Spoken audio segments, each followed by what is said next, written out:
Ayaw pa niya umalis sa kamay ko, makakawatamis. Ayun, umalis. Unang lipad galing sa kami ni Ma'am. First flight. Mga ilang minuto na lang, nilipad na rin po yung mga yan.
Kasi it's the male we call peacock, and this brown one po is the female called peahen. They are native, which means that's their fully grown or adult size. Wala nang ilalaki kasi yung kadalasan nakikita nating malaking peacock imported galing ibang bansa. Or baka pipitin na po. Kahit po ngayon.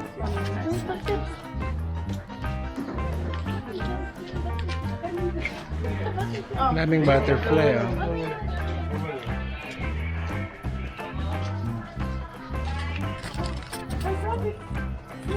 It's a crocodile po. 2 months old pa lang po ito siya. Oo, galing kami sa crocodile farm. Iba na ngayon sa garden. Pero mamaya pa po yan, meron pa mga lalabas yan. Katulad nito, kakalabas lang. So mga ilang minuto lang to, I think ready to fly na siya. In butterflies kasi, pagkalabas nila, yung pakpak nila para siyang basang tela. Nakatupi pa, and then after a couple of minutes, mga 10 minutes lang po yan. Kailangan may spread nila ng maayos at mapatuyo. Kasi kapag natuyo siya, na-deform pa ang pakpak nila, possible na mamatay. Oh my gosh! First flight ngayon. Yes! First flight ngayon. Ito po, pwede niyo hawakan. Sa harap niyo po, sa lubong niyo siya. Mayroon pa ulit? Ito medyo bago-bago lang, so mabigat pa. Kung baga baby pa siya, mabigat pa yung pakpak niya para sa kanya. Parang baby lang. At lalaki po ito siya. Ay, hindi pa. Basa pa yung pakpak. Sige. Akala ko yung malaki na yung nasa ano kanina. Sa crocodile farm? Sa crocodile farm. Actually, yun ay kapatid ng mga ito. Noong nagka-pandemic po, hindi namin kinayang alagaan lahat dahil nga sa wala kami ng pampakain. So, ibinigay sa crocodile farm. Sila yung naglalaga po nung doon. As beard, kahit babae.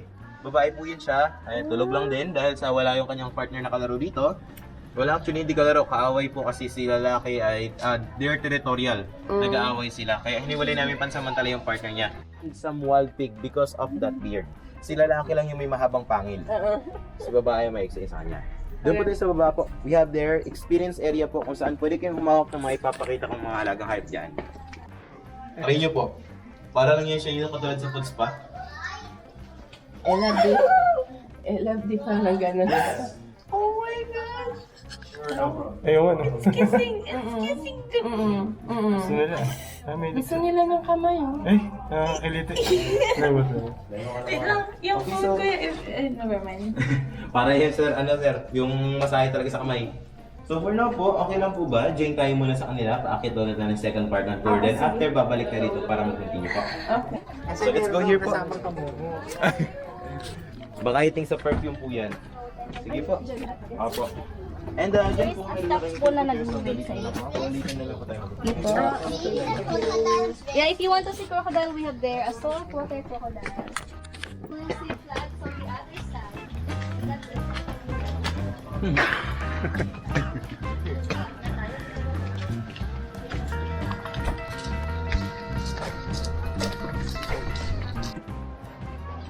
Durian tree. Oh, yan ang durian tree, oh.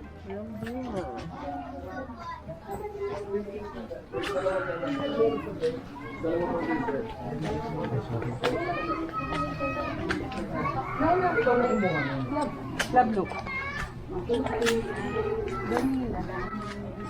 Vanilla.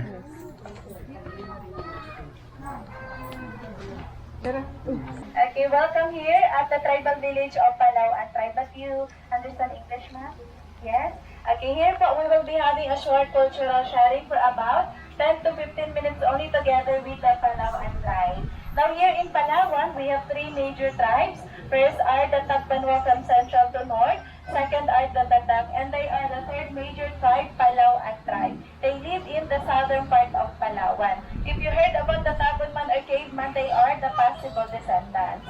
And since 1976, this village, the tribal village, became their temporary home or shelter. But it's just temporary po again because they just come and go, which means they can go home anytime. And they can go home anytime if they want, and that's about 200 kilometers away from the city. Pero now, they do commute na using public transportation. So this is not a show, we call this cultural sharing. Pwede naman dito. Okay, please hold it everyone. That's one of their traditional products. They call it batik. That's a sap or a resin that tapo from almasigati. That is the main ingredient of making nail polish, fiberglasses, paints, varnish, rugby, and other related products. That is also flammable. Again, they call that batik. Yes, batik. B-A-G-T-I-K. Batik. Bakit? And this is their native backpack, everyone. They call this bucket. They use this bucket to carry their products. So when it's full, kapag puno na po, they just tied it up here at the back. Tinatalian lang so that the products won't fall. Para hindi po mahulog, tinatalian nila. Now, when it's heavy or mabugat, he said, no worries. Aside from the shoulder strap, they also have head strap or head support to carry even more weight. So the adults like them, especially the tribesmen, would you believe they can carry 100 kilograms of that batik akyat baba po ng bundok, up and down in the mountain. And the bucket with batik inside is that one on the wall. Yun nasa dingding po ng bahay nila. And the Palawan tribe sir are also music lovers. Mahilig po sila sa music. One of their musical instruments is this one.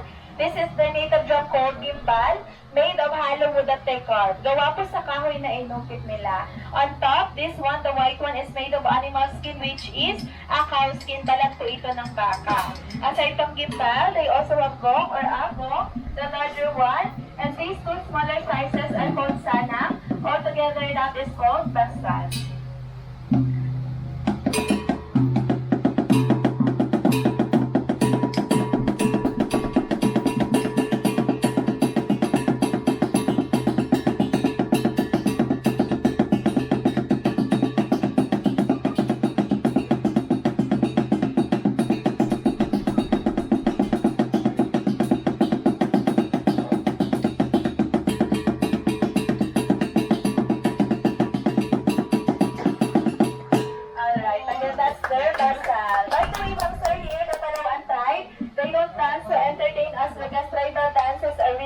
Which means it is sacred to them. Sagrado po ang pagsasayaw sa kanila. They only dance at their weddings, good harvest, and prayers in the mountain. Okay, they also have two string native guitars na ikaw ng woman. Kujapi or kudlungan, considered as one of the first and oldest guitar here in the Philippines. So right now, they are going to play a music for us. That's their Bogit song, which means a bird song. Bogit is a bird on their dialect.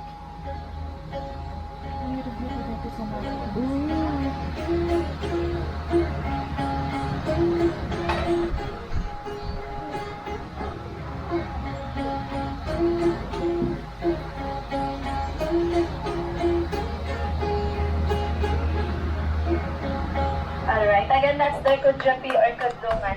If you want to say thank you to them po, you may say Magsukur. Magsukur. Magsukur, yes. Aside from those instruments, they also have aruding. This is their aruding mansur made of wild buck. So on the tip of their aruding, it has beeswax. This one, the black one. They use this beeswax to adjust the sound. Ginagamit po nila para i-adjust yung tunog. Now, using the vibration of their mouth, they can produce an amazing sound.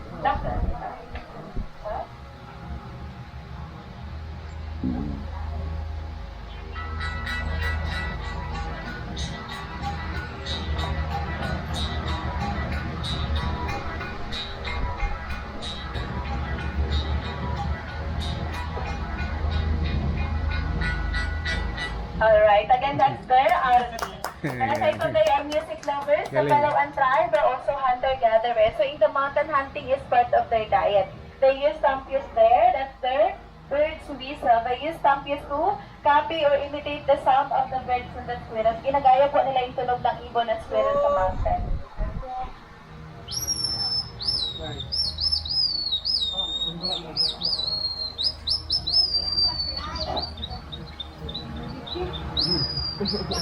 Alright, after that, once the target is already visible, they are going to use their blowguns or blowpads. If you are familiar with sumpit, those are sumpit in Tagalog made of double bamboo. Now let's look at their target there at the drawing board.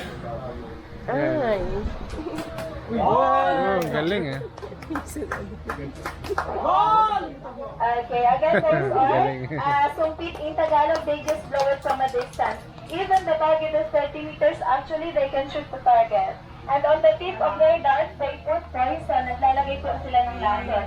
This plant is called dita. This is the main ingredient of the poison. They just simply collect the sap or the resin. Kinokolekta lang po nilang data and then niluluto nila sa mahinang apoy para mas maging effective yung lason. But if they hurt themselves accidentally using those darts, goodbye. So to say there is no antidote for that. Yes, so up until now. Actually, they said that the poison is so powerful, after a few minutes, the target will die immediately. But don't need to worry because only in the mountain they use poison. Dito po sa city, they don't shoot wild animals na because we have limited resources only. So dito po, they just buy their food dyan sa market. And those real darts with poison po are those inside the frame. Yun po yung mga real darts na may lason, yung nasa loob ng frame na nasa dingding ng bahay po nila. That one on the wall. Alright, and for the last part, everyone, you will show us how they make a fire in the mountain called satikan, which means a strike or a friction. Okay, once the smoke is already visible, they are going to put the native cotton inside the dried leaves and grasses. By the way, ma'am sir, they use 3 materials. They have a piece of metal, this one, ang tawag po nila ay balan. They call this balan. They also have a plain stone or buhay na bato. And lastly, they have native cotton which is made of ayang shoots of palm. Ang tawag po nila ay lublub. This is the native cotton na nilalagay po nila sa mga tuyong dahon. Alright, finally, once the fire is already visible, master, they are going to transfer the fire to their native torch. That's their light or torch in the mountain called sahig or salong. Are you familiar with incense or kamangyan? Yung amoy ko ng incense. Similar with the smoke of their torch but no added chemicals. They said that 1 foot of their torch, it can last up to 3 to 5 nights. Sometimes 1 week, depende po sa paggamit nila. So may nagtapo inside, there is a resin or a sap inside from a pili, and that is flammable. So the smoke of their torch can also drive away bad luck or bad spirit, and it can also heal illnesses. Panggamot din po sa mga sakit tulad ng headache or stomach. Bango. It's not the sapo kanina. Iba rin po ito. Okay, that's all. Thank you so much. If you want to know how it all started, we have a lot of information at the back. If you want to buy some souvenirs, we have souvenir shop at the garden, back to the garden, at the exit. And some of the products are specially handmade by them.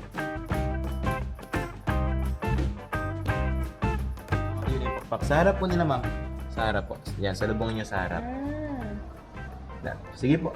Salubungin niyo yung harap, ma'am. Para yung iyan niyo siya. Kukunin niyo talaga. Ay, Yun. talaga? God, Jericho! Ang galing ah. Jericho! And sa harap niyo, ma'am. Slowly. Yun. Galing. Ayun naman yung umay. Yan po, iyan niyo na konti. Yan. Para makita niyo. Parehong lalaki yan, ma'am. Ayaw pa niya umay sa kamay ko makakawatamis. Ayun, umalis. Unang lipad galing sa kami niyo, ma'am. First flight. Mga ilang minuto na lang, lilipad na rin po yung mga yan. Kasi nga, kanina pa yan sila lumabas. So maganda talaga ang hatching time nila yung mga umaga po talaga.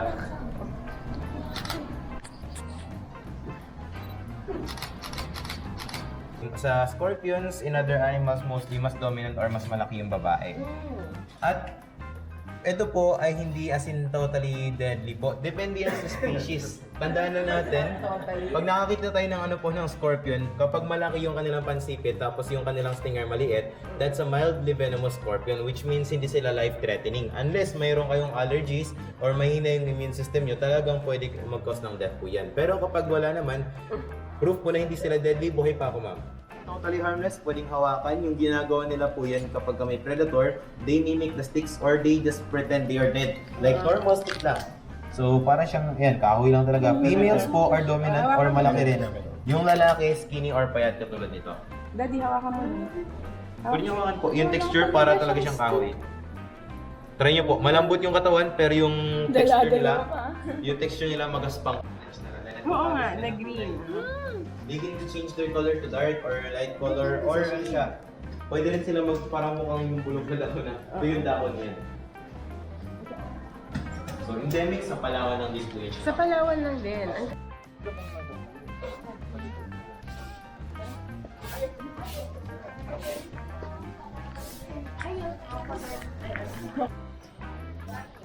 Daming turtle ah.